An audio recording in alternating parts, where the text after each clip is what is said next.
நாங்கள் இப்போ எங்கே கிளம்பிட்டோம் அப்படின்னு பார்க்குறீங்களா? நம்ம திருநள்ளாறு சனீஸ்வரன் கோவிலுக்கு தாங்க கிளம்பியிருக்கோம்.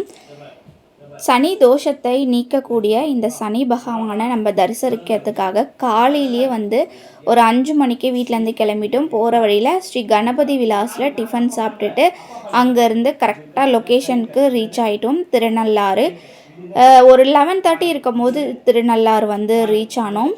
கிழமைன்றதால 12 மணிக்கெலாம் க்ளோஸ் பண்ணிடுவாங்க. எப்போவுமே 12 மணிக்கு க்ளோஸ் பண்ணி 4 மணிக்கு தானே அங்கே நடை திறப்பாங்க அப்படின்ட்டு கொஞ்சம் விறுவிறுனே நடந்துகிட்ருந்தோம். அப்புறம் பார்த்திங்கன்னா அன்றைக்கி சனிக்கிழமைன்றதால நடை சாத்தலை. ஃபுல் டேவாக அர்ச்சனை எல்லாமே பண்ணிகிட்டு இருந்தாங்க. நாங்கள் தீர்த்தவாரியில் போய் தீர்த்தம் பண்ணிவிட்டு அதுக்கப்புறம் மூஞ்ச கை கால்லாம் கழுவிட்டு அங்கே ஏதாவது துணி விட்டுட்டு வரணும்னு சொல்லியிருந்தாங்க. நாங்கள் எந்த ட்ரெஸ்ஸும் வெளியே எடுத்துகிட்டு போகல அப்படின்றதால கர்ச்சிப் மட்டும் விட்டுட்டு வந்துட்டோம்.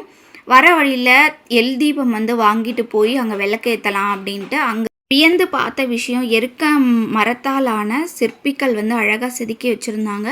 கோவிலுள்ள போயாச்சு. நிறைய விஷயங்கள் நெகட்டிவும் இருக்குது, பாசிட்டிவும் இருக்குது. லாங் வீடியோவில் நிறைய விஷயங்கள் உங்ககிட்ட நான் ஷேர் பண்ணியிருக்கேன். என்னோடய அனுபவத்தில் திருநள்ளாறு போய் என்னென்ன அனுபவங்கள் இருக்குது, எந்த வழியாக போனால் சீக்கிரமாக போகலாம், யார்கிட்ட என்ன பொருள் வாங்கணும் அப்படின்ற நிறைய விஷயங்கள் உங்ககிட்ட ஷேர் பண்ணணும். நிறைய பேர் தெரியாமல் அங்கே திகச்சு நிற்கிறதையும் பார்த்துருந்தேன். இந்த வீடியோ பார்க்குறவங்க திருநள்ளாறு போகிறவங்களாக இருக்கீங்க அப்படின்னா, இல்லை உங்கள் ஃப்ரெண்ட்ஸு போகிறாங்க அப்படின்னா இந்த வீடியோவை ஷேர் பண்ணுங்கள்.